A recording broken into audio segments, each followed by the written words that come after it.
কয়েক ঘন্টা না পারাইতে ওইগুলি আবার ছেলের বুকে লাগে। স্বৈরাচার শেখ হাসিনার আমলে 25টা মামলার আসামি এলাকায় থাকতে পারি নাই, ঠিক আছে, পালায় পালায় বেড়াইতে হয়েছে। এখন আবার আওয়ামী লীগের সময় আওয়ামী লীগের মামলা দিয়েছে, একটা হত্যা মামলা।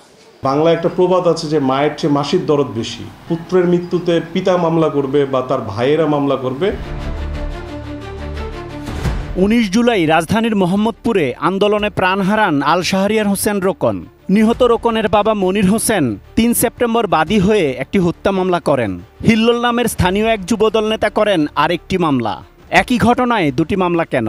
আমি মামলা করছিল 12টা 45-এ, ও মামলা করছে যায় একই দিন 1:30 বাজে।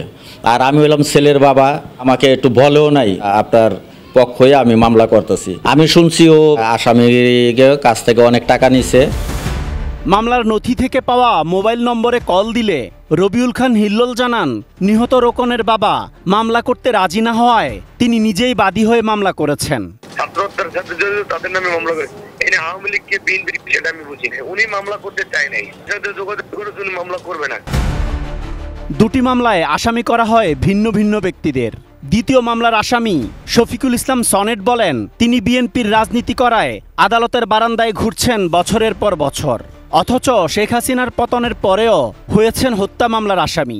বিগত স্বৈরাচার শেখ হাসিনার আমলে 25টা মামলার আসামি এলাকায় থাকতে পারি নাই, ঠিক আছে, পালায় পালায় বেড়াইতে হয়েছে। এখন আবার আওয়ামী লীগের সময় আওয়ামী লীগের মামলা দিয়েছে, একটা হত্যা মামলা।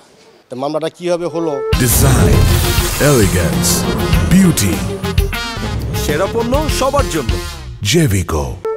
ছেলের শেষ স্মৃতি মনে করে এখনো কান্নায় ভেঙে পড়েন মনির হোসেন। দুটি মামলা হওয়ায় ন্যায় বিচার প্রাপ্তি নিয়েও শঙ্কায় আছেন তিনি।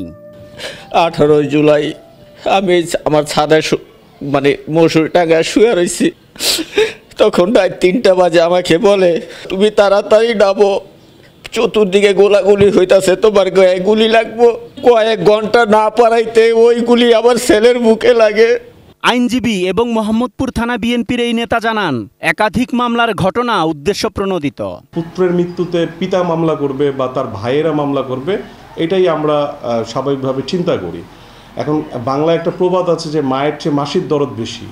এখন দেখা যায় যদি পিতাকে ওভারটেক করে নতুন করে মামলা করে, তাহলে বুঝতে হবে যে এটার মধ্যে ডালের মধ্যে কিছু কালো আছে। আমি মোহাম্মদপুর থানার যিনি ওসি সাহেবের সাথেও কথা বলেছি, তো এই বিষয়ে কাউকে উনি গ্রেপ্তার করবেন না। কোন স্বার্থান্বেষী মহল মামলায় তাকে সম্পৃক্ত করেছে, তারা সেটা নিয়ে খতিয়ে দেখবে।